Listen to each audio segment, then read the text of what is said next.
سلام علیکم هموطنان عزیز و گرامی، برادران ارجمند، به برنامه ما، برنامه بازشگاف خوش آمدید.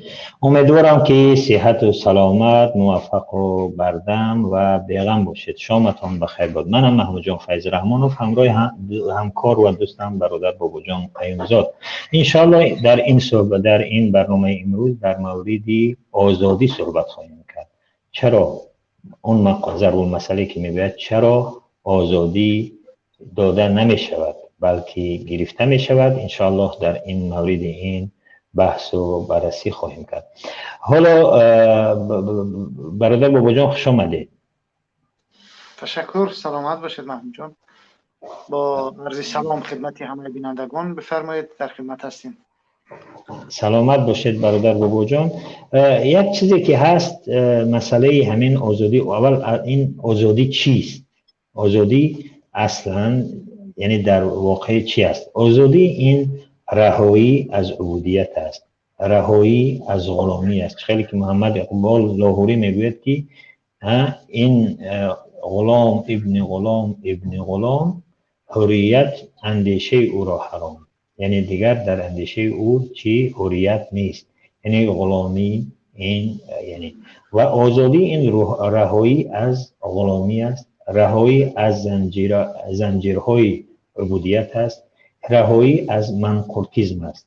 آزادی به این معنا است که ما چند انتخاب داریم. انتخاب این که ریش بمانیم نمانیم، انتخاب این که فرزندان ما حجاب داشته باشند یا نداشته باشند، آزادی این که ما کی را حاکم خود بکنیم در خود وطن، ما در ناحیه ها، در ولایت ها، یعنی آزاد باشیم در توی مراسم ها، آزاد باشیم که ها را فیراد کنیم، کی را فیراد نکنیم. همه این آزادی ها یعنی در هر یک کاری انجام میدیم چندین انتخاب وجود داشته باشد که ما بتوانیم از اون یکیش را انتخاب کنیم. این است آزادی. آزادی به این معنی است که داشتن رنگ های مختلف. برادر بابا جان ببینید در زندگی تنها سیاه و سفید نیست. هر جامعه ای که سیاه و سفید میداند این ضد و نقیض است. مثل اینکه شب میشود باز وقتی تاریکی آمد سفیدی میرود یا اون روشنایی، وقتی روشنایی اومد تاریکی میرود. ولی در زندگی ما میبینیم که در برابر سیاه و سفید هزارها رنگ است، صدها و هزارها رنگ وجود دارد. آزادی به این معنی است که آدم اینقدر رنگ ها را در زندگیش باشد، نه اینکه مثل حاضره ما که فقط رحمان یا یک مخالفین، بلکه اینجا باید ملت انتخاب های زیاد داشته باشد، رنگ های زیاد داشته باشد. آزادی در اسلام چی است؟ ببینید خداوند میگه که ولقد کرمنا بنی آدم، ما بنی آدم بشریت را کرامت دادیم، کرامت انسانی دادیم. یعنی یک انسان در وجودش کرامت دارد، شرف دارد، شأن و شرف دارد. این است آزادی. ببینید در قرآن کریم، در سنت رسول اکرم صلی الله علیه و سلم بسیار دعوت ها به نهایت زیاد است به انجام کارهای خوب و عدل و انصاف و اینها و مبارزه علیه ظلم و ستم دیده می شود، خیلی زیاد می شود. و بخصوص در قرآن کریم چندین قصه ها وجود دارد که درباره یعنی چطور یک انسان ها بر ضد انسان های ظالم، حاکمان ظالم اینها مبارزه برند. قصه حضرت کی را داریم، حضرت موسی را داریم، قصه حضرت حتی مسیح علیه السلام، حضرت عیسی را داریم که اون را هم تروریست گفتن. حضرت موسی مجبور شد مثل دیگر آزاداندیشان فرار کند. ما این قصه های زیادی را داریم. پس در قرآن، در سنت مسئله آزادی خیلی اهمیت، ارزشی خیلی زیاد دارد. ولی هموطنان عزیز اینجا یک سوال مهم است که چرا آزادی را نمیدهند، به آسانی نمیدهند، ارزان نمیدهند، بلکه آزادی باید گرفته شود. ببینید زیرا اینکه آزادی ارزشش خیلی ارزش دارد، خیلی گران قیمت است. همان طوری که مثلا یک شما میخواهید یک موبیل یا یک تلفنی مثلا ارزانتر، جعلی، خطایی اینا بگیرید، بسیار ارزان میتوانید بگیرید، ولی میخواهید یک تلفنی قیمت رو بگیرید مجبور هستید پولی زیاد داشته باشید، زحمتی زیاد داشته باشید که اون رو بگیرید. و همچنین همه چیزی که قیمت بهاست، مثلا طلا قیمت است، برای شما گرفتن یک چله طلا، یک مثلا گوشواره طلا خیلی مشکل تر از این است که یک پزلاشنی یا یک چیزی که مثلا یک آهنی یا نقره‌گیر بگیرید. برای همین آزادی همین خیلی ارزش دارد، ارزشی خیلی بالا دارد که آن گرفتنش آسان نیست، برای اون زحمت در کار است. ولی غلام کردن چی؟ غلام کردن خیلی آسان است. یک امام رحمان آمده است 99 میلیون مردم را چیکار کرده است، با اون رژیم، با اون سیستم خودش 9 میلیون آدم را در زیر اطاعت خود کرده است. هر کاری میخواهد، تمام مال و ملک در دستش است، اون را استفاده میبرد. پس دوستان عزیز، همین خیلی است که آزادی یک قیمت دارد، آزادی ارزش است. یک آزادی با آسانی اون رو نمیشود پیدا کرد، برای اون باید زحمت کشید، برای اون باید کوشش کرد، برای اون باید تمام قوا را صرف کرد و اون رو چی کنیم، اون رو بگیریم. پس سوال من به برادر بابا جان که از مخالفین هست، عضوی یعنی پیمان ملی است، سخنگوی حزب نهضت اسلامی است، من سوال من این است که شما برادر بابا جان این قدر پدر و مادرتان در عذاب هستند، خودتان هم مثلا از خیلی دوستان، حتی دوستان میترسن با شما در تماس شوند، برزن همین چرا شما این راه انتخاب کردید؟ یعنی این راهی که مثلا آیا همینم به این معنا است که در راه آزادی چنین عذاب ها و چنین مشقت ها رو باید کشید؟ خب البته محمود جان، شما خوب میدونید که وقتی هر یک چیزی که انسان هر یک چیزی ارزشمندی را که میخواهد به دست بیارد، طبیعتاً باید یک چیزی برای اون باز بپردازد و قیمت یک چیزی ارزشمند هم بسیار گران است. و وقتی که یک انسان برای آزادی، برای سربلندی یک ملت، در عموم برای رهایی از ظلم و همه اینها تلاش میکند، طبیعی است که باید بهای سنگین بپردازد، باید بسیار چیزها را تحمل کند و نتیجه اون چیزی که ما امروز تحمل میکنیم، از هجرت، از دربدری، از دوری از خانواده، از دست دادن دوستان، یار و دوستان، تمام اینها، و یک گروه از دوستان ما از ما هم بیشتر دارن پرداخت میکنن با زندان، با مشکلات دیگری که امروز مثل برادران ما در زندان دقیقاً به خاطر آزادی دارن بهای آزادی، به طلب آزادی و مبارزه برای آزادی اشان را در زندان ها پرداخت میکنن. و این یعنی یک ارزش بزرگ، انا همین خیل پیامدها دارد، انا همین خیل به اصطلاح مشکلات را دارد به دست آوردنش. و خدا کند که مردم واقعا هم این را درک کنند. فقط یک چیز است محمود جان، ما باید درک کنیم پیش از اون که ما به این شکل به این چیزا بپردازیم. من مطمئنم حالا کسانی پیدا میشوند که میگن که شما آزادی میگه، در هیچ آزادی مطلق وجود ندارد. بله، ما هرگز طرفدار آزادی مطلقی که شما فکر میکنید یا به اصطلاح طرفدار دیکتاتوری فکر میکنند، ما هم طرفدار آزادی مطلق و بی قید بند نیستیم. و ما میدونیم که آزادی، انتهای آزادی هر یک شخص همون جایی است که آزادی دیگری شروع می شود. و یا اینکه هر یک آزادی را یک قانون‌های وجود دارد که آزادی یک شخص رو میتواند محدود میکند تا بوده. مثلا یک انسان خواسته های زیادی دارد، ولی باید اونها رو در چارچوبه قانون جا کند و اگر بر چارچوبه قانون بیرون میشوند نمیتواند دیگر با اون عمل کند. ولی تمام اینها یک معیار دارد و اون چی که از معیار بیرون می شود و اون رو با هر راهی که دیگر، یعنی یک آزادی های هستند که اونها فطرت انسانی هستند، اونها واقعیت های زندگی هستند، نیازهای اولیه برای هر یک بشر هستند. برای مثال آزادی سخن، برای مثال آزادی سخن، اگر یک نفر در تاجیکستان میگوید که من پیشوا را قبول ندارم، همین سخن برای او وقت زندان می آورد، این علاقه محدود کردن آزادی است.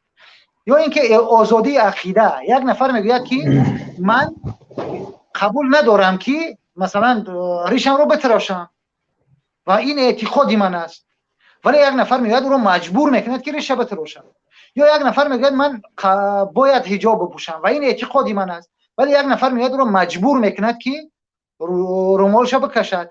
این علاقه محدود کردن آزادی است. اینجا این آزادی ها اینها یک چیزهایی هستند که طبیعتاً به انسان ها داده شدند. در هیچ جامعه و در هیچ جای اون رو هیچ کسی محدود نکرده است. آزادی را یا قانون محدود میکند یا معیارهای اخلاقی و آداب و رسوم جامعه. ولی بیرون از این هر یک شخص نمیتواند دیگر آزادی مردم رو محدود کند. ولی در جامعه ما آزادی تمام مردم رو یک خانواده پامال کرده است، از بین برده است و مبارزه ما اصلا برای این است. ما میگوییم که این خانواده حق سلب آزادی دیگران را ندارد. ما در برابر قانون تسلیمیم. ما در برابر قانون واقعا تسلیمیم. ما هیچ چیز نمیگوییم در برابر قانون. ولی آنجا که میآید یک خانواده و تمام قانون را زیر پا میکند، باید اون خانواده هم در برابر قانون مثل ما تسلیم باشد یا نه؟ مگر کیستن اونها که از قانون بالاترند؟ این دیگر آزادی نیست، این دیگر غلامی است.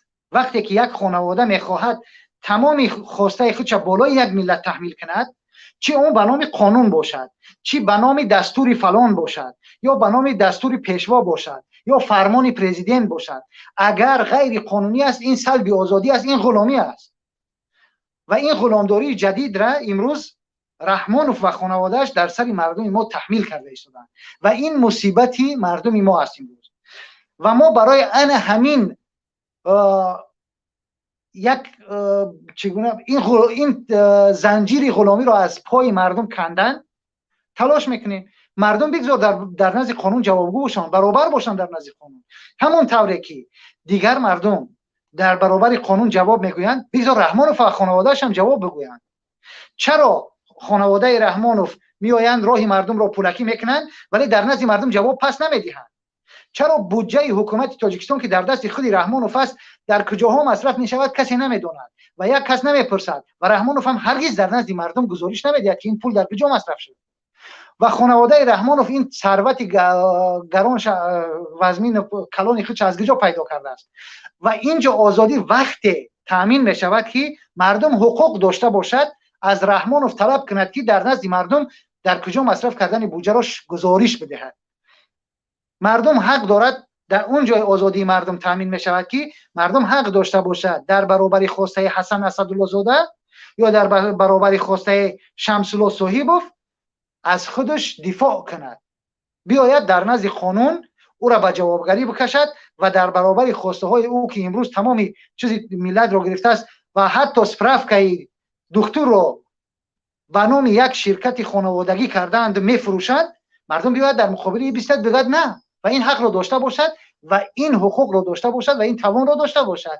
اونجاست که آزادی مردم تامین می شود. تا زمانی که مردم از میترسند که در برابر رحمانوف سخن بگویند، در برابر خانوادهش، در برابر فرزندش، در برابر دامادش حق خودشون طلب کنند و تا زمانی که خانواده رحمانوف مال و مالکیت مردم را بازور کشیده میگیرد، سپرافکای جای استقامت، سپرافکای دکتر، نمیدونم شهادتنامه رانندگی و دیگر چیزها را به مردم از نام شرکت های خانوادگی میفروشند. حتی همین گواهی پاسپورت تاجیکی رو، پاسپورت ملی ما رو به بیزنس خانوادگی تبدیل میکنند. در این حالت این آزادی نیست و این آزادی باید، برای این آزادی ها ما باید تلاش کنیم. مردم عزیزی ما باید بداند که انا همون وقت آزادی های اونها تامین می شود که همه در برابر قانون برابر باشند، هم خانواده رحمانوف و هم یک خانواده مهاجر.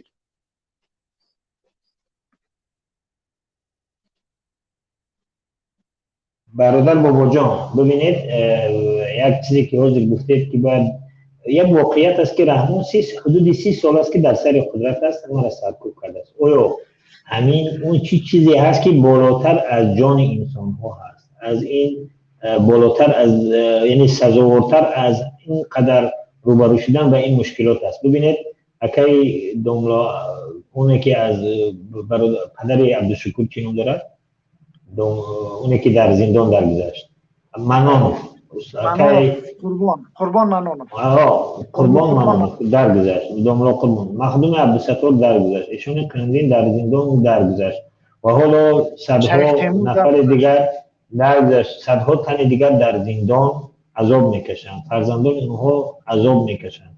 شما آمدید هجرت کردید و پدر و مادر در عذاب است، همه در عذاب است. آیا این آزادی بالاتر سزاوارتر است که همین قدر آدم مشکل روبرو شود؟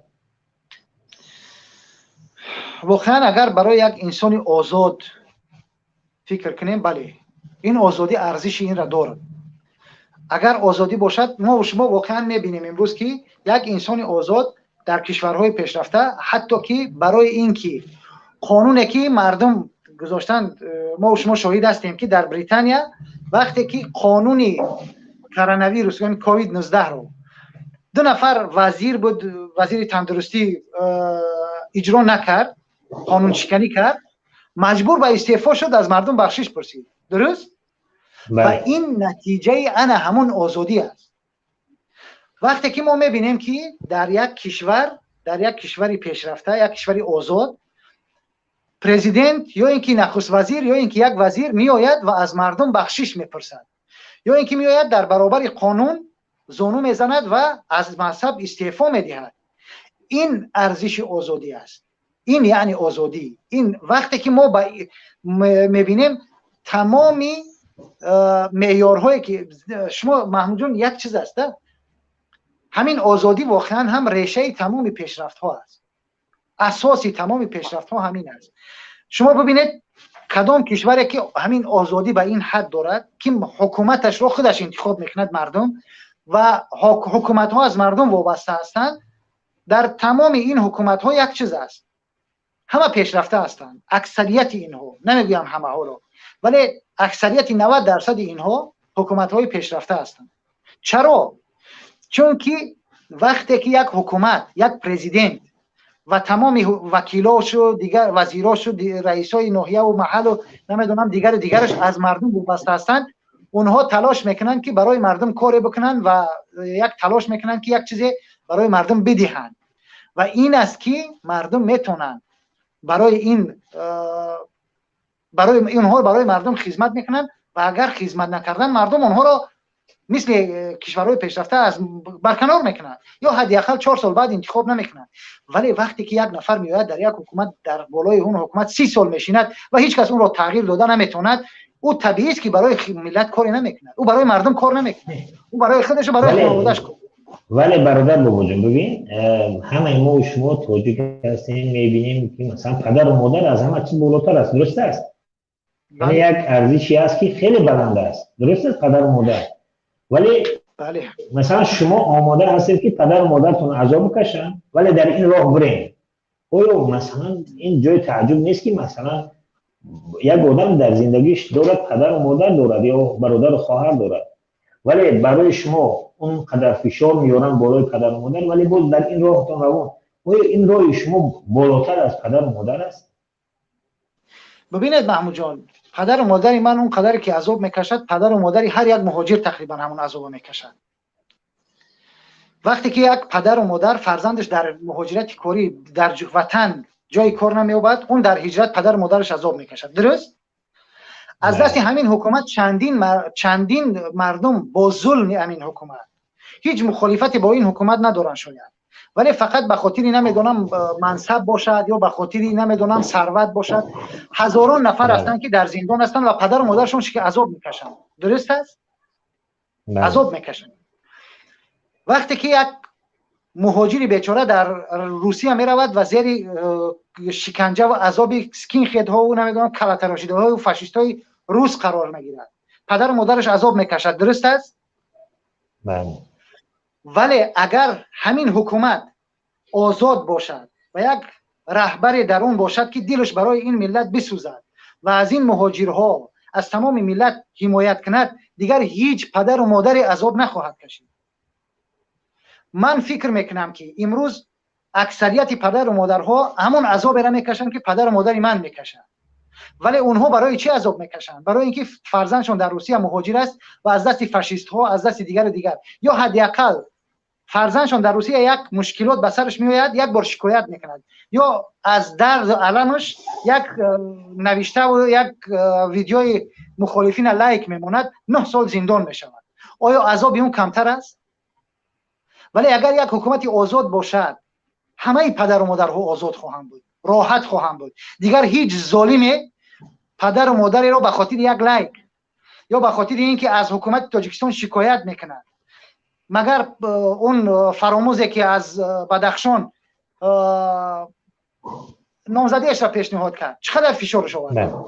طبیعی است که به همه اونها فشار آوردن. یا اینکه تمام اون مردمی که در تاجیکستان هستند، اونایی که نمیدونم امید 88 وقتی که ظالمانه لازم شد تمام داراییش گرفتن، مگر خانواده او در عذاب نیست؟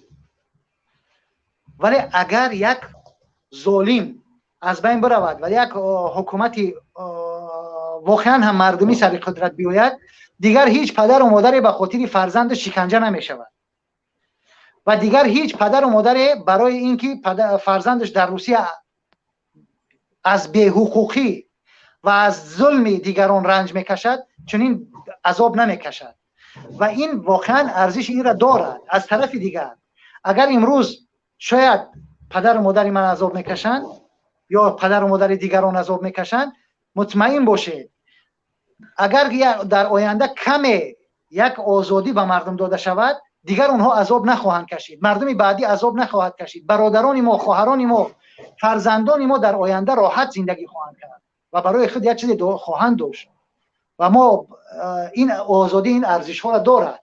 و حالا برای مثال، آیا محمود جان شما آماده هستید برای آینده فرزنداتون چنین مشکلات را تحمل کنید؟ بله. چون آینده فرزندای شما مگر ارزش اینا ندارد که شما تمام این مشکلات را تحمل کنید؟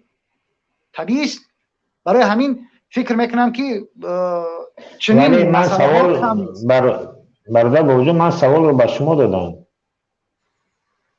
من جواب دادم به شما که آینده تمام همین مردم، یعنی شما معتقد هستید که وقتی شما این کارا را میکنید در آینده به خاطر همین یک هدفی که یک وطنی آبادتر داشته باشیم، همین خیر؟ طبیعی است. وقتی که همین ظلم از بین برود، نه تنها پدری من، مادری من، تمام پدر و مادرهای تاجیک عذاب نمیکشند، راحت میکنند و این برای همین است. چرا این حکومت پدر و مادر را فشار میارد؟ یک چیزی که برای همه قریب یک چیزی نو هم نیست، ولی این حکومت از حد زیاد یک نفر یک لایک میموند، یک گپ میزند. او روز بیچاره بختاور هم از اون شکایت میکرد که خشت پدر و مادرش اذیت کردن و دیگر. این حکومت چی دیده است در همون خانواده‌ای که در اونجا هستن؟ چرا این کارو میکنه؟ اصلا این را باید از همون حکومتداران پرسید. واقعا هم منم حیرانم، چون که در هیچ جای دنیا، حتی در دیکتاتوری ترین کشورها هم، ما وقتی که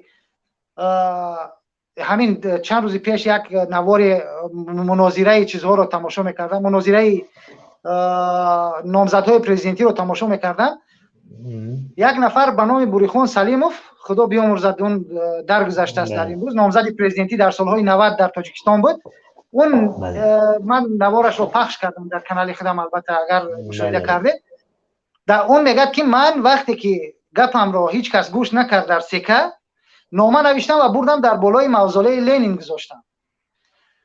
برای نامه و لنین نوشتن اونا گرفتن بردن، اگر چند مدت بازداشت هم کردن، ولی هرگز به چنین شیوه فاشیستی به خانواده او، به فرزندان او، به پدر و مادر او فشار نآوردند.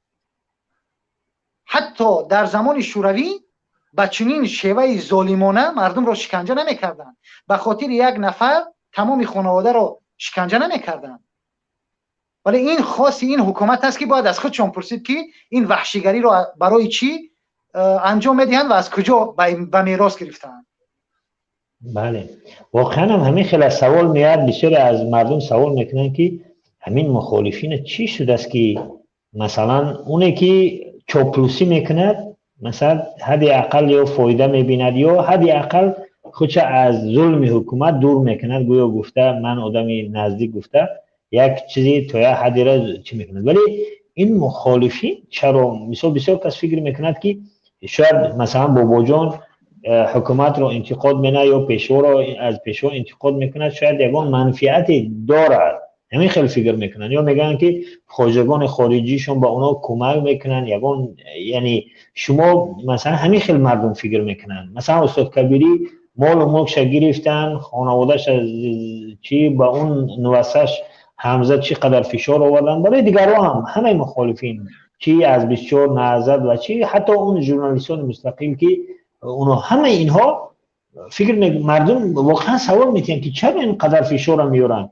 یا به خاطر پول یا خواجگان خارجی یا برای استراحت در اروپا است، یا اینکه یک هدف پشت این هست. و خیلی شما برادر گفتید، واقعا راست گفتید که اینجا همه برادرایی که مخالف هستن اینها همه کوشششون برای همین خاطر است که شما زندگی بهتر ببینید. بله مثلا معلم یک پول خوب گیرد، حتی همین چاپلوس ها همون فابریکه جواب در کار میکنن، شما اگر همونا را نگاه کنین اونا ببین چی زندگی دارن، حتی نون خوردن خوب هم ندارن. ما میخوایم حتی همون چاپلوسایی که حالا هستن در حکومت آینده چاپلوسی نکنن ولی از زندگی با کرامت داشته باشن. یعنی این است، به خاطر همین است بسیاری از همین مردم همین سوال میکنن. ولی از سوال عجیب میآید بر این مردم هم سوال میکنن، میگن همینجا مشکلی رحمان نیست، میگن جناب خیلی گپای خوب میزنه در تلویزیون، اون حتی اون افغان هم چند روز پیش هم در یک صحبت با استاد گفتن که میخیزد کارمندان حکومت رو تنقید میکند و بسیار گپای سخت میزند و بسیار غزل میکند و مردم هم همین خیلی اون وقت رحمان میگوید که مثلا قانون است، بعد شما در نزد قانون جواب بدید.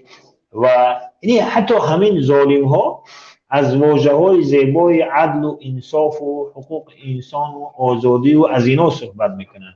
درست است که در برابری مثلا چرا مثلا حتی مثلا همون فرعون هم در مثلا ظلم میکرد ولی باز همین کلمه های انصاف و عدل و اینها را استفاده میبرد و فکر نمیکنه که همین رحمان اینها با همین کلمه ها و با اینها خیلی از مردم رو متقاعد ساختن و خیلی از مردم تاجیک فکر میکند که واقعا رحمان میخواهد وطن ما آباد باشد پیش رود، ولی این گرد اطرافش هستن که اون رو نمیمونن یا که جدی نیستن. ولی خودی شخصی جناب با گفته همونها خیلی زحمت میکشد، خیلی دردش برای دیوش درد میکند برای ملت و کوشش میکند. همین خیلی نیست؟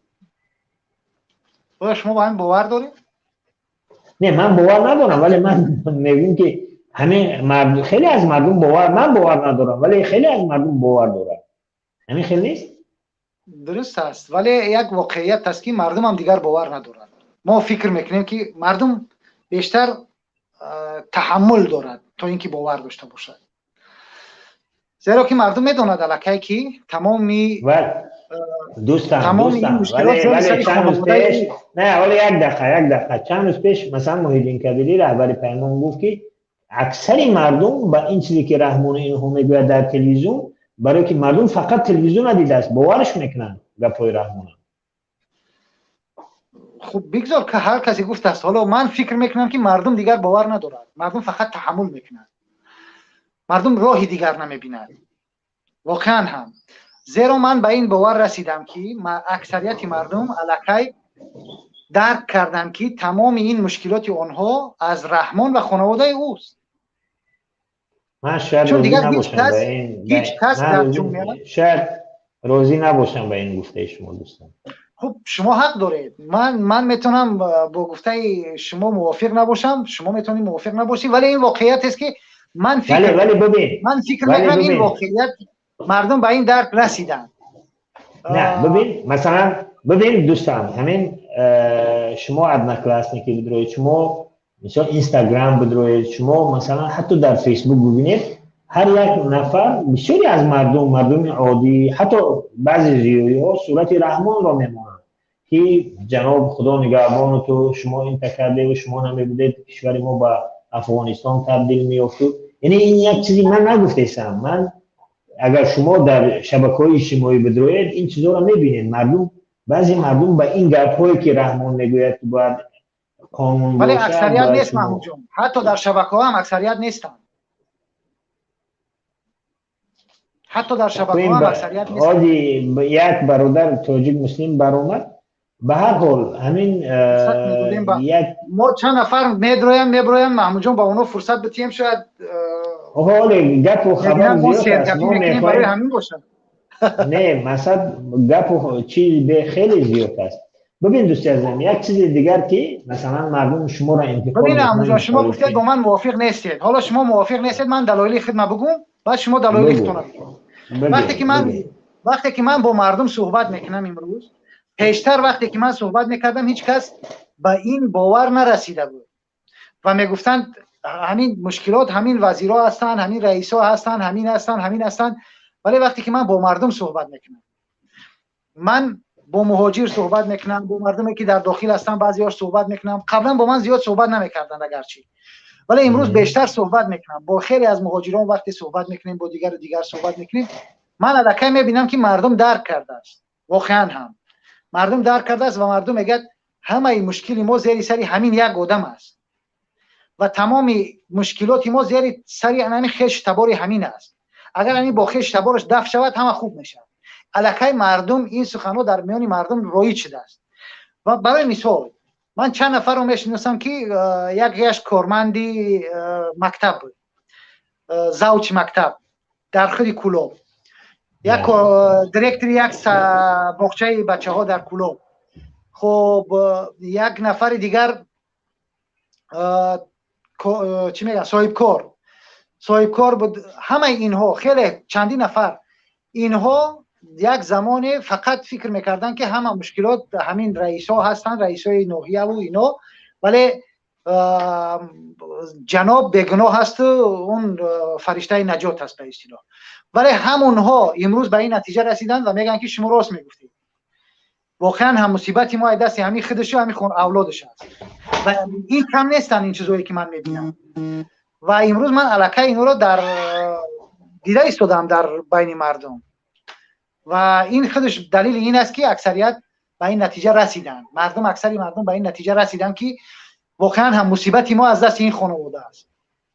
ولی برادر شما گفتید شاید شما صحبت میکنید به همون کسایی که بیشتر هم فکری شما هستن و شما نزدیک هستن. مثلا برعکس اونها کسایی بودن که همیشه در مخالفت با ما بودند و همیشه میگفتن که جناب این چیزا رو نمیدوند، این عیب جناب نیست و فقط همین رئیسای ناحیه هستند و اونها خودشون به همین اعتقاد بودند. ببین دوستان جدیداً به این نتیجه رسیدن. ببین دوستان من فکر میکردم که 2015 وقتی که مثلا مخالفین بودن جامعه شهروندی قوی بود، مردم یعنی در برابر رحمان باز از منابع دیگر بود که مثل معلومات میگرفتن، نظر اگر میگو دیگر کرد. بعد از 2015 وقتی که این قانون پیشوا و این هرمان دیگر در تاجیکستان فقط یک همون خاور این همان، واقعا مردم رو که مثلا شما مثلا من خودت میدونید اون اثری استاد چنگیز بویمه مثلا اون نویسنده خیلی زیراکی اون میگفت که مثلا حتی اون منقود آدمی که مثلا چیش هست با اون یک مهر میاد، یک دوستی میاد، یک دیگر بیروح میشود که دیگر اون چیزی گفت ارادش میتید در دست اون. حالا ما هم همین خیلی شده است. در ما مثلا مردم همین ظالم رو دوست میدارن. من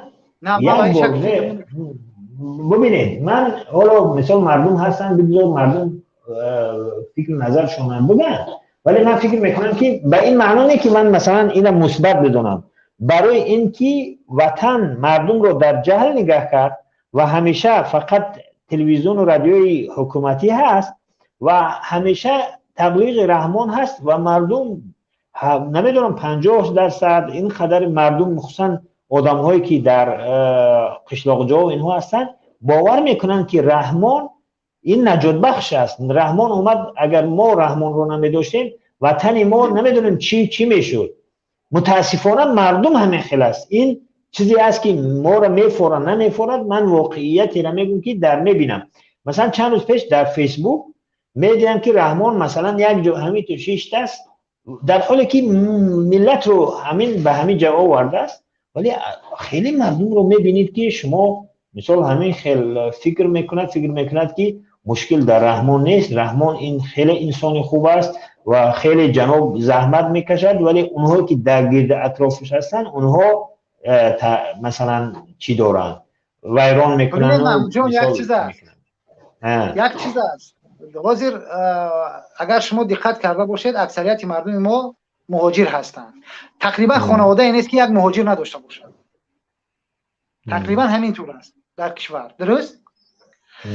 و امروز مهاجری ما علاقه این ظلم درک کرده است. مهاجر، من به شما باور کنید 90% مهاجری ما علاقه، چون در روسیه با یک تا حدود یک امکانات و شرایط و این فضا بازتر است، مردم درک میکند، میبیند، میآموزد، شناخته است، فکرش باز شده است، با محیط آشنا شده است، با کشورهای دیگر، با سیاست و علاقه این شخصیت هایی که در روسیه هستند اینا نانآوری خانه هستند و کسی که نانی خوب برای خانه نانآور است طبیعتاً گپی او هم تاثیرگذار است در خانه و اینها علاقه درک کردند و هر یکی این وقتی میگوید که ظلم مصیبت ما از طرف خودی رحمان و فضل نه از دیگرها، این خانواده ها علاقه میگن که در اینجا چیزی هست و طبیعی است که گپ یک نانآوری خانه اثرش بیشتر است از دیگران در اون خانه بودن.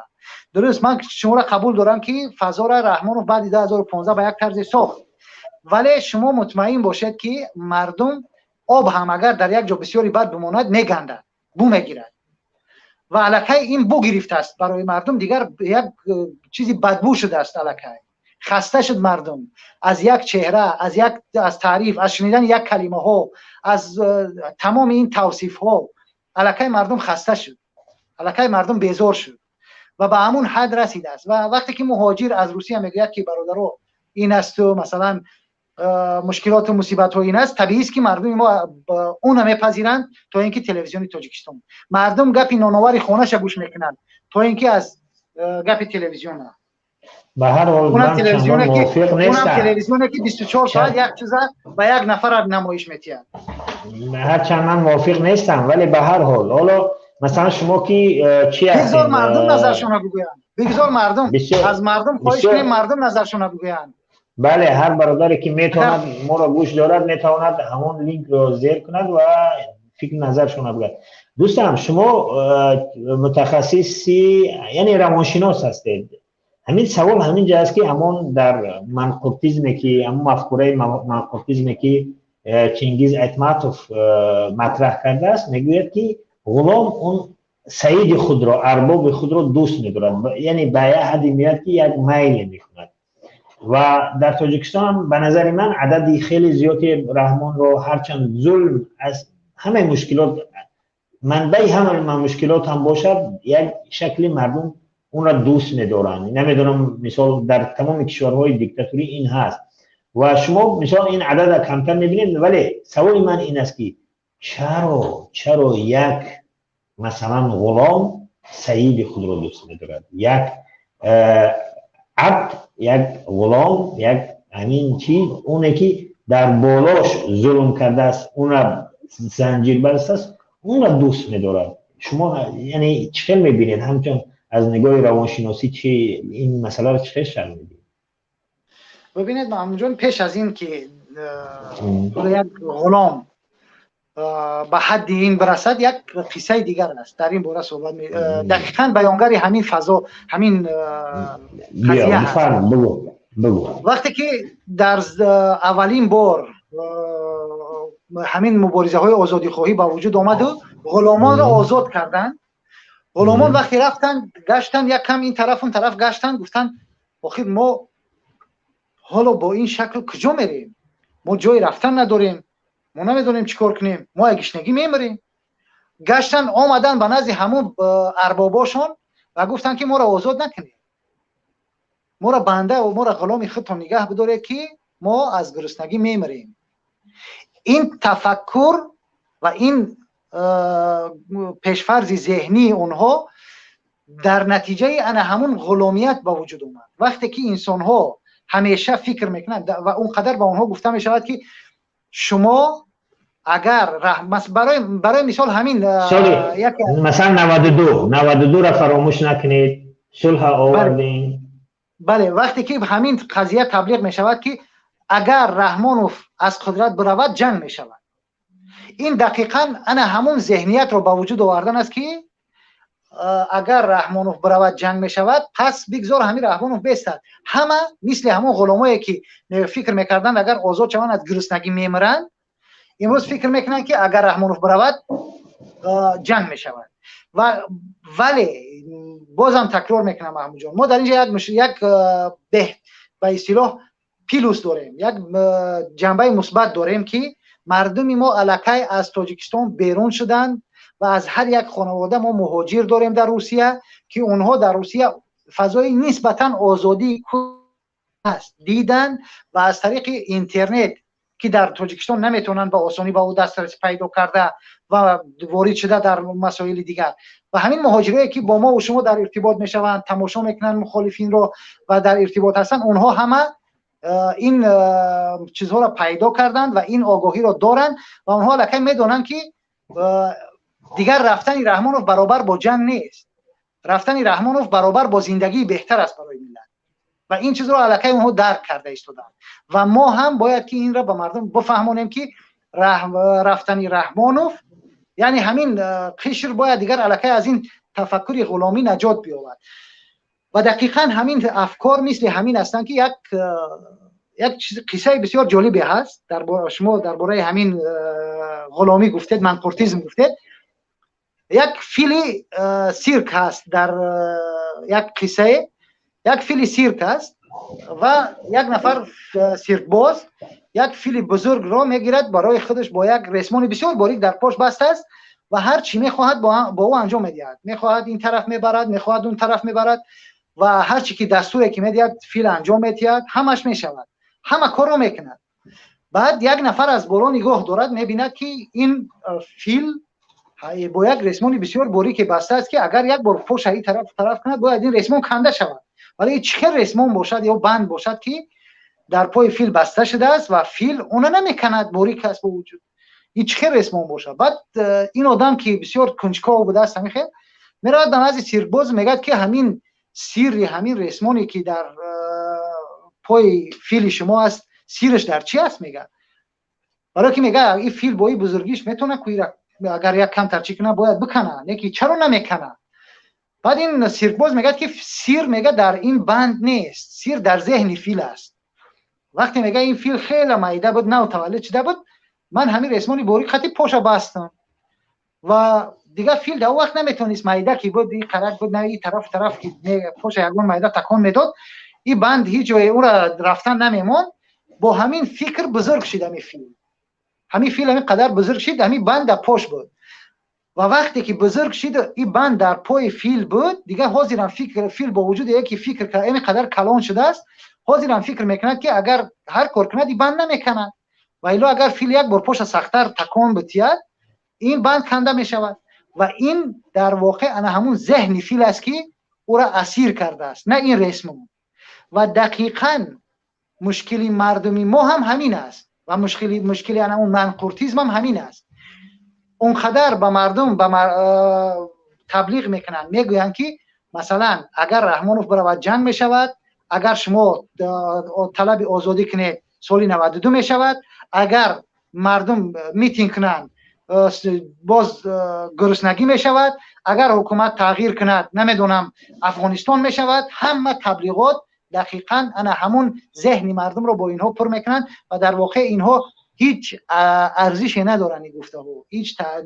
این گفته ها نیستن که ما را مردم ما را اسیر کردن، در واقع اون رسمان نیست که مردم ما را اسیر کرده است، انا همین گفته ها هستن که ذهن مردم را متاسفانه در اسارت خودشون نگه داشتگیان و مردم ما به همین چیز میرود.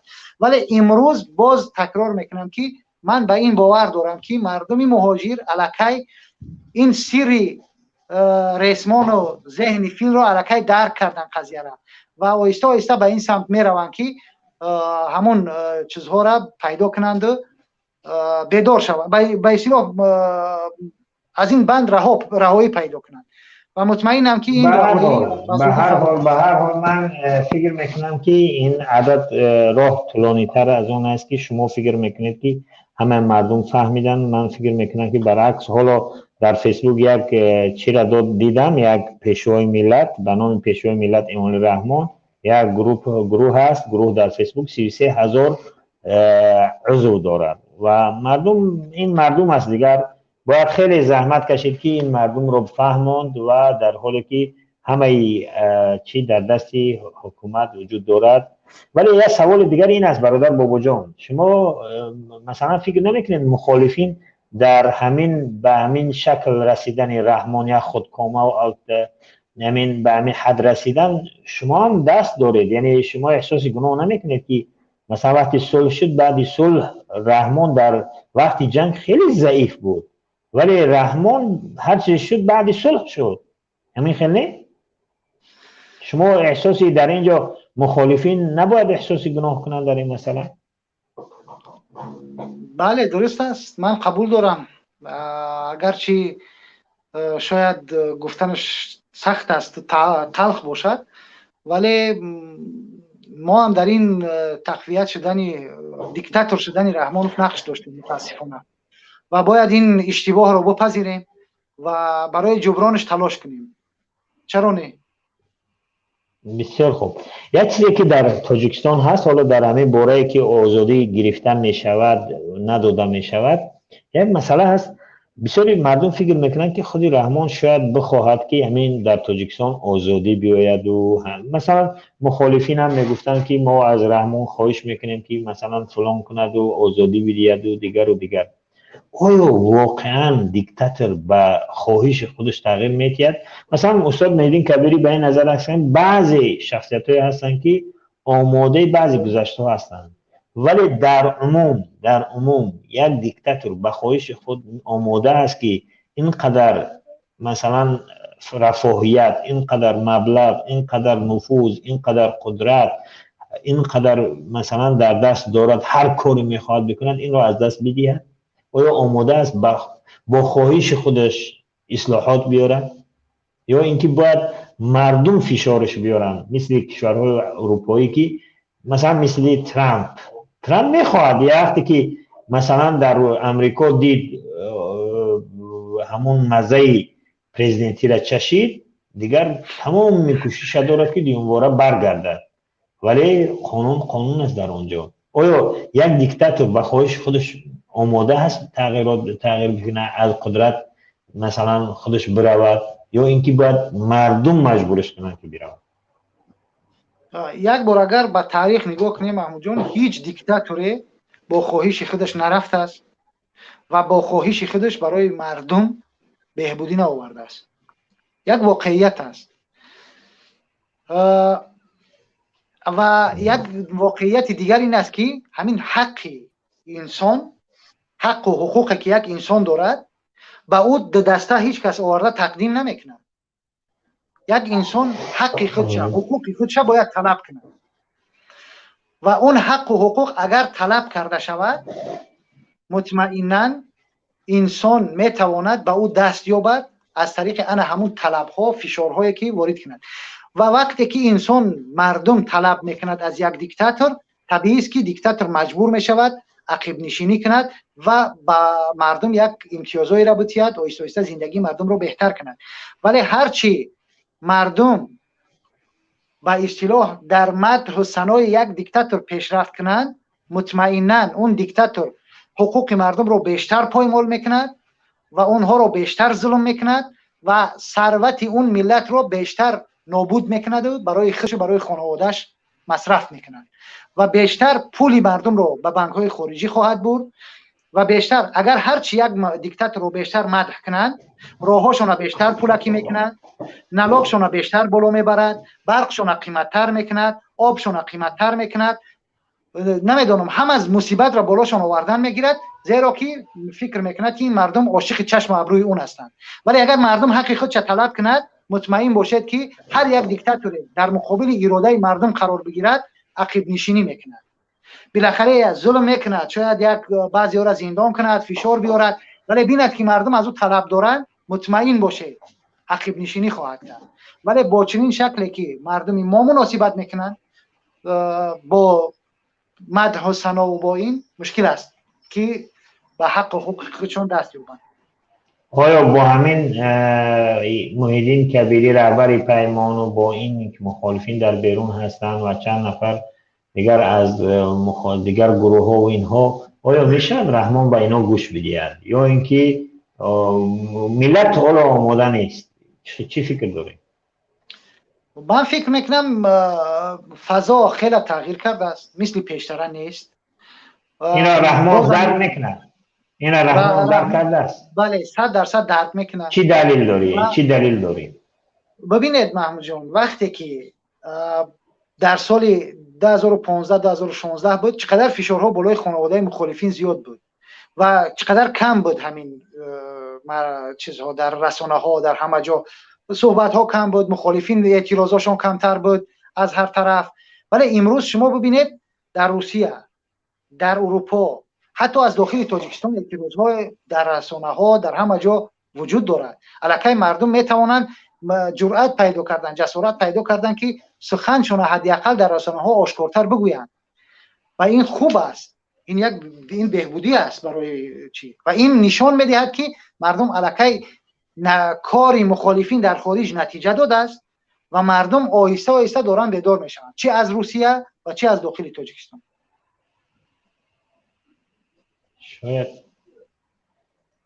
یک چیزی که هست، مثلا در همین باره‌ای که واقعا گپ خیلی زیاد است، مثلا رحمان بیشتر شاید از مخالفی نترسد، از اینکه از ضعف خدا، از مشکلات داخلی خانواده خود میترسد. ببینید محمود جان، این یک چیز از یک عامل نیست که مثلا فقط مخالفین باشند. ما در اینجا چندین عامل رو میبینیم. اگر شما یک چیز رو دقت کنید، حکومت تاجیکستان در فساد غوطه‌ور شده است و رحمانوف را درک میکنه، ولی این یک ریچگی مدیریتی انا همون ساختارها در دست رحمانوف شده است. همه را با این فساد متهم کرده است و در اختیار خودش نگه داشته است. ولی در عین حال همین مردمی که با همین شکل در فساد غوطه‌ورند، از ترس اینکه یک شکل از طرف دیگران باز یک روز زندان میشوند، اینها هم الکی در تهلکه افتادند. این یک بی‌اعتمادی را به وجود آورده است در بین مقامات، در بین حکومت دارون، در بین خیلی به شکل زیاد است و مطمئنا همین سیستم فاسد طبیعی است که به دیگر اعتماد نمیکنند. در یک سیستم فاسد وقتی همه فاسد هستند و هم کار میکنند، به همدیگر اعتماد نمیکنند و اینها در دراز مدت همدیگر را رقیب یا دشمنی هم میبینند و همش درک میکنند که میتواند هر لحظه بس اون بلایی که سر رئیس شهر کلاب اومد به سر اینا بیاید، اون بلایی که به سر کی میگن اون نفری امید 88 اومد میتواند به سر اینا بیاید، اون بلایی که به سر دیگر مقامات اومده است میتواند به سر هر یکی اینا بیاید، یا به سر غفار میرزایف اومد میتواند به سر اینا بیاید. همش اینا فکر میکنند و اینها به تاثیر نیستند.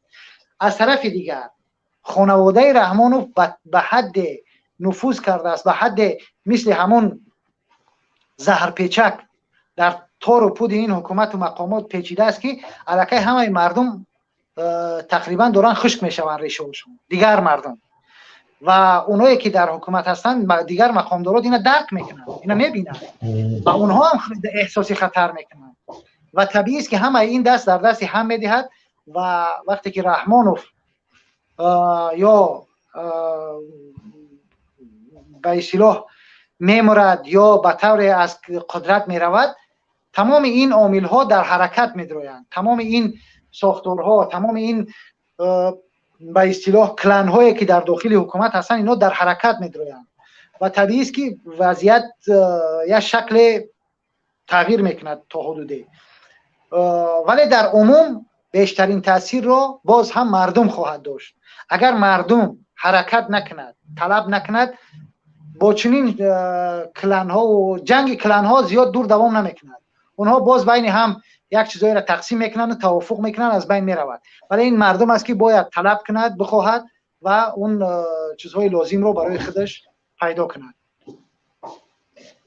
بسیار خوب برادر بوجان. ببینید مثلا در مسئله همین مخالفین اگر بیم، در مسئله همین مخالفین بسیاری مردم فکر میکنن که اگر در هر ملت رو اگر یک کشور دیگر در راه آزادی کمک نکند امکان ندارد. مثلا تاجیک‌ها رو اگر مثلا از همین مخالفین تاجیک اگر در پشان روسیه نباشد یا ایران نباشد یا ترکیه نباشد یا اروپا و غرب نباشد، اینها مخالفین موفق نخواهند شد. برای که رحمان میلیون ها میلیاردها پول دارد و حکومت در دست است، بودجه در دست است و مثلا هر ظلمی بخواد میکند.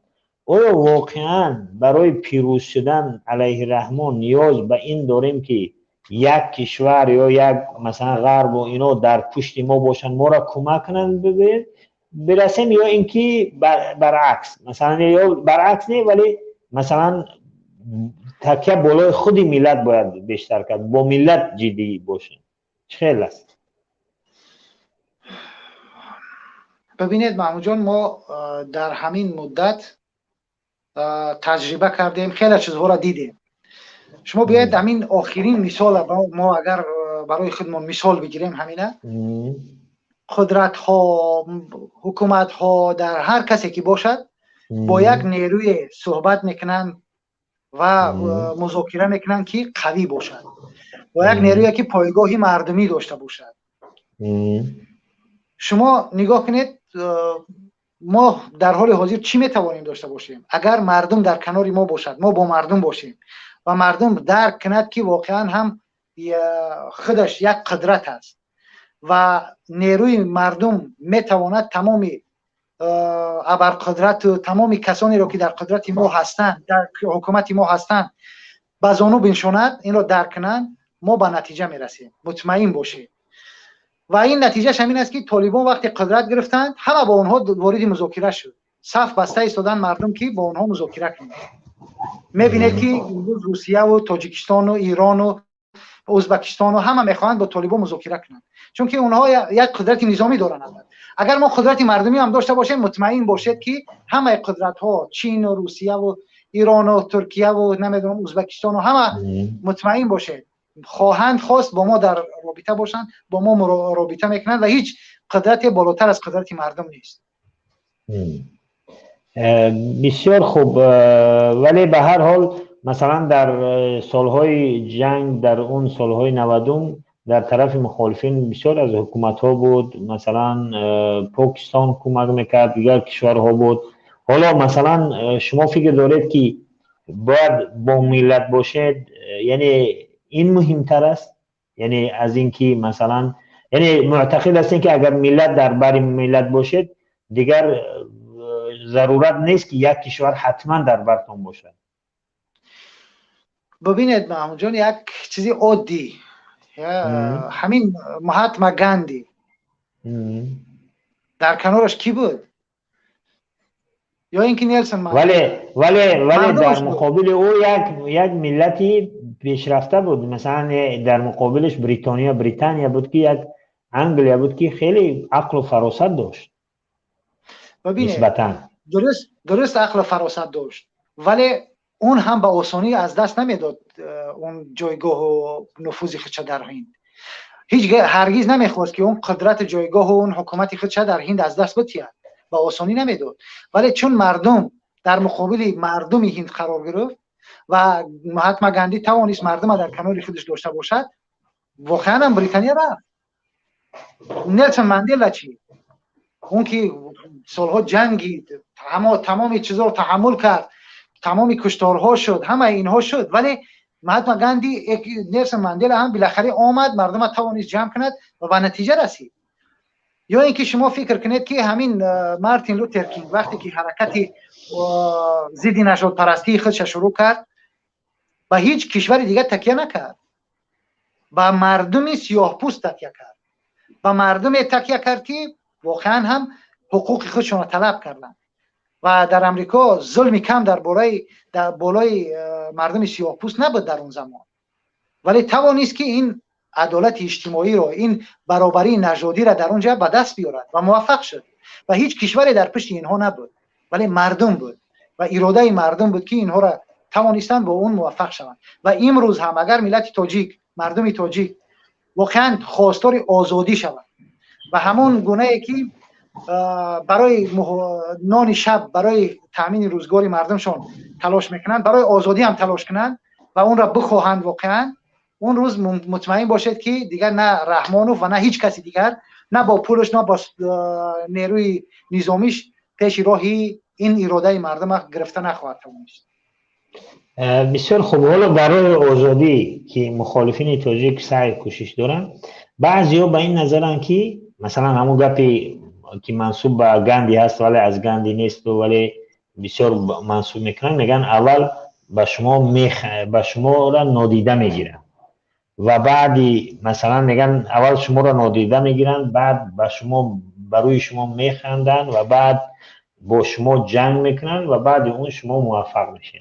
آیا میشه همین چیز نسبت مخالفین گفت؟ یعنی بعضی از مخالفین به این نظرن که ما را در مثلا 2015 وقتی مثلا ممنوع اعلام کردن بسیار فکر میکردن تمام شدن و بعدها میخندیدن، مذاق و مسخره و دیگر میکردن و بعد استا آمدن یک کمتر جدی گرفتن و حالا دارن شب و روز با تمام نیرو میزنن.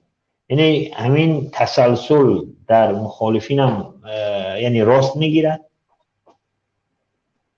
یعنی مردم تاجیک در راه آزادی واقعا همین چیز درست است؟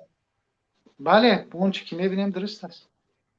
یعنی مثلا ما یعنی مثلا حالا جدی گرفتگی هستن و انشاءالله که ملت انشاءالله از دست این ظالم، از دست این خانواده نجات میبرد. بله؟ بله. که انشاءالله نزدیک است. نزدیک است ولی که تقریبا مردم بسیار خسته شده است، میخواهد بداند. من این غیب ندارم، هر وقتی مردم خواست. بسیار خوب. یک چیزی هست که ببین دوست عزیزم، یک حالا درباره مخالفین ولی تا حال جدی نخواسته است. همین که مردم خواست مطمئنا میرسیم و باورم داره به اون روز. بله. بسیار خوب. یک چیزی که میبینیم مثلا مخالفین بسیار انتقاد میگیرن بعد صلح، میگویند که چندان به همین آزادی توجه نمیداد، مثلا آزادی ها یعنی ارزش ها مثل مثلا انتخابات مثل اینها، ولی به چیزهای ارزش های دوم درجه و اینها بیشتر توجه دادن، جانبی. درست است همین؟ آیا مخالفین بعد بیاین مسئله آزادی در کجای قاموس، در کجای کاری اونها قرار خواهد گرفت؟ من فکر میکنم تا حدود این انتقاد جایی است و البته نه کاملا، ولی در یک حدود میشه قبول کرد این انتقاد رو. چرا؟ چون که ما واقعا در شکل دادن جامعه مدنی ضعف داشتیم و زیاد کوشش نکردیم که یک جامعه شهروندی قوی در جامعه ما شکل بگیره، در زمانی که شاید اگر یک جامعه شهروندی قوی شکل میگرفت به نفع همه ملت بود، نه تنها به نفع ما. و در زمانی که دوباره وقتی که نگاه میکنیم، من راستی گپ با فکری همون حسن ترابی بود فکر کنم، در یک وقتی که به سر قدرت آمده، قدرت رو گرفتند با عمر البشیر، بعد خودش با زندانی شد و بعضی فکراش تغییر کرد، یک چیزایی را آورد، مثالایی را آورد که منم فکر میکنم ما باید روش فکر کنیم. مثلا وقتی گفت که ما به حدی رسیدیم که در جامعه سودان ما به یک طرز آمدیم که آمدیم در جامعه خواستیم شریعت رو بر مردم پیاده کنیم و عدالت رو بر خودمون. ولی این اشتباه بود. ما باید عدالت رو در جامعه پیاده کنیم و شریعت رو در خودمون.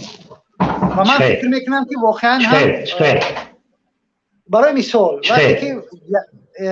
وقتی که در یک جامعه هستید شما میبینید که مثلا باید ما بیشتر درباره نماز، روزه، نمیدونم دیگر ما نباید در مردم این چیزها رو مجبور کنیم، بلکه ما در مردم عدالت رو جاری کنیم. در جامعه عدالت رو اگر ما در جامعه جاری کردیم و اون شریعت، نمیدونم اخلاق، روزه، نماز، همه چی رو در خودمون و توانستیم به این حد برسیم و به این واقعیت رو درک کنیم و فکر میکنم که ما در اون وقت موفق میشیم و نتیجه که اون رسید در واقعا هم یک نتیجه عملی بود.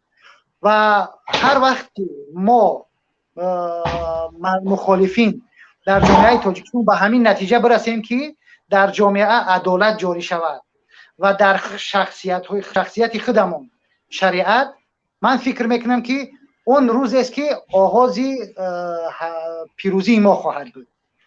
و من شخصا به این نتیجه رسیدم و باور دارم که در آینده مخالفین به همین نقطه ها فکر میکنن. و دوم اینکه آزادی، وقتی درباره آزادی صحبت میکنیم، آزادی خیلی مفهومی وسیع است. مثلا ما باید بدونیم که آزادی از چی و آزادی برای چی و خیلی اینها مسائل را روشن میکند و یک مفهوم است که واقعا جای بحث زیاد دارد و باید روش بیشتر کار کنیم. ولی از اون چیزی که مشخص است، مردم ما کمترین همین آزادی های سیاسی، آزادی های اجتماعی، آزادی های اقتصادی بر اساس همین معیارهای نوینی که تعریف شدن در جامعه های پیشرفته، انا همین تعریف آزادی را اگر ما در جامعه خودمون مطرح کنیم، بشناسونیم و فکر کنیم، پیاده کنیم، من فکر میکنم که مردم طرفداری ما خواهد کرد و ما مطمئنا با کمک مردم به نتیجه خواهیم رسید. برادر بابا جان، درباره آزادی گفتید و مخالفین دیگر، ببین مثلا در تونس یگانه کشوری که در اون بهار عربی شده و تا حال موفق هست، مثلا استاد غنوشی، راشد غنوشی گفت که مثلا اگر ما مثلا وقتی که از حکومت رفتنی شد مخالفت زیاد کردن، هرچند اکثریت بودن، گفت که ما حکومت از دست میدیم، اگر آزادی باشد برمیگردیم، ولی اگر آزادی را از دست بدیم همه چیز را از دست میدیم. آیا مخالفین تاجیک آماده همین به همین حد آزادی، فهم مفهوم آزادی را درک میکنن، میفهمن که آزادی همین قدر مهم است و در آینده؟ من فکر میکنم مخالفین به این نتیجه رسیدن و الکی درک میکنن که مهمترین اصل در جامعه یکی آزادی و یکی عدالت است و اگر این دو اصل در جامعه پیاده شود و وجود داشته باشد، همه چیزی دیگر جابجا می شود، پیدا می شود. و واقعا هم اگر اصل آزادی و عدالت در جامعه باشد، در جامعه آرامش، ثبات، همه چی پیدا می شود، برقرار می شود. ولی اگر این دو اصل نباشد، فکر نمیکنم که هیچ جامعه به یک ثباتی کامل و آرامشی دائمی برسد و همیشه یک نگرانی ها در اون جامعه وجود دارد، فاصله های طبقاتی زیاد می شود در حالتی نبودن عدالت اجتماعی و آزادی، ظلم بیشتر می شود مثل دیده ایستادیم. ولی هر وقت این دو اصل در جامعه ها اصل قرار بگیرد و معیار اصلی باشند در هر جامعه، فکر میکنم اون جامعه خوبه پیش می رود و من فکر میکنم که مخالفین تاجیک الکی به این نتیجه رسیدن که این دو اصل محور اصلی فعالیت های اونها شده است و در آینده هم این دو اصل برای اونها از همه اصلی مهم خواهد بود. سلامت باشید برادر بابا جان، واقعا فکرهای خوب گفتید. امیدوارم که آزادی برای مخالفین همون جایگاهی رو داشته باشد که باید داشته باشد. من معتقدم که بدون آزادی، بدون احترام واقعی به آزادی نمی شود که آینده خوبی داشتن خیلی مشکل است. ولی به هر حال مثلا برادر با وجود این بیننده هم تماشا دارن حدود 110 دقیقه شد، همین میگذاریم از مسئله آزادی، چرا آزادی داده می شود داده نمی شود و گرفته می شود، و یک مسئله که با مربوط همین آزادی این است، مثلا همین مسئله کرونا ویروس که در ما هست. در تاجیکستانی که آزاد نیست، اول گفتن که کرونا ویروس رو انکار کردن که در ما وجود داره و خود رحمان اعلام کرد که یعنی یک نفری که مثلا توانسته است تاجیکستان یگانه کشور بعضی ایرانی ها و افغان ها هم نمیره گفتن که واقعا رحمان توانست که کشوری که مثال کرونا ویروس وجود نداره، در حالی که همه آدما میگفتن که کرونا ویروس وجود داره. و بعد چند ماه اعتراف کردن که کرونا ویروس هست و بعد چند ماه ینور گفتن که کرونا ویروس رو ما به بالای کرونا ویروس غالب آمدیم، دیگر کرونا ویروس وجود نداره. ولی وضعیت در داخل کشور خیلی بد است این روزها. شما سببش رو چه میبینید؟ مثلا در خوجند اون بیمارستان رو بستند و نمیمونن کسی وارد شود و عددی مبتلایان و گرفتاران به کرونا ویروس به نهایت زیاد شده است. اینجا مشکل حال تا حال مشکل رو در حکومت میبینید یا واقعا یک وبای است که در همه جا وجود دارد؟ راستی من نمیفهمم مشکل در کجاست در این مسئله، چون اگر حکومت واقعا منصفانه برخورد کنه نباید مشکلات باشد، ولی با این شکل نمیدونم، چیزی به ذهنم نمیرسد که مثلا اینجا کی گناهگار است. نه واقعا وضعیت خیلی خطرناک است در کشور. راستی خبر ندارم حاضر زیاد.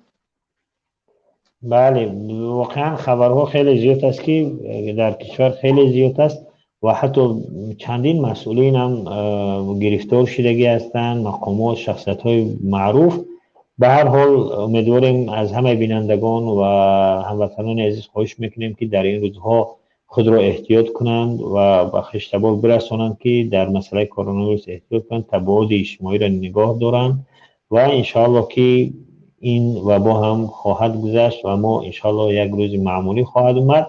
هم وبا این وبای هم همگیر و هم اون وبایی که در تاجیکستان هست 30 سال شده است ملت ما را تاراج برده است.